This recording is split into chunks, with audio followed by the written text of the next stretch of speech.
Isang nakakalungkot na balita no para sa Japanese boxing. Tuluyan na nga pong umatras or umayaw itong si Naoya Inoue na makalaban. Itong si Junto Nakatani para sa unang bahagi ng taong 2026. Ganoon pa man, ito ay hindi pa kumpirmado o magkakaroon ng panibagong negosasyon sa magkabilang kampo. Pero ang malinaw lamang sa ngayon ay binawi nitong si Naoya Inoue ang naunang napagkasudoang kontrata para sa laban nito kontra Nakatani. Kung ating susumahin, isa lamang po ang posibilidad no, na matuloy ang laban ng dalawa kung magkakaroon po ng panibagong kontrata. Marahil ay nakulangan po no, itong si Naoya Inoue sa nauna naging kontrata. Kumbaga ang gusto nito ang lahat ng magiging kasunduan ay papabor sa nasabing The Monster. Kaya ganun po sinisiguro no, nitong si Naoya Inoue na mananalo ito kung sakaling matutuloy ang laban kontra Nakatani. Isa lamang po ang malinaw sa ngayon ay makakaroon po muna ng ibang laban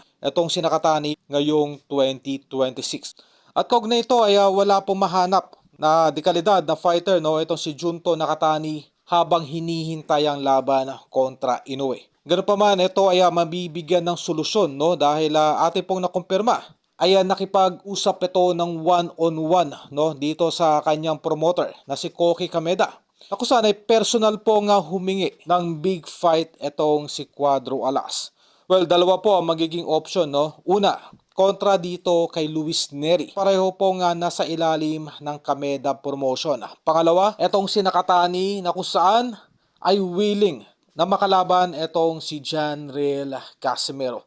Keep in mind po na itong si Nakatani ay meron pong ugnayan noon pa man dito kay Koki Kameda. Noong ito ay nag-uumpisa pa lamang sa boxing. Kumagaya madali pong maikakasa kahit papaano ang nasabing laban ng dalawang fighters. Kung sakali pong tuluyan na nga umatras itong si Neri na labanan ang ating kababayang si Janriel Casimero.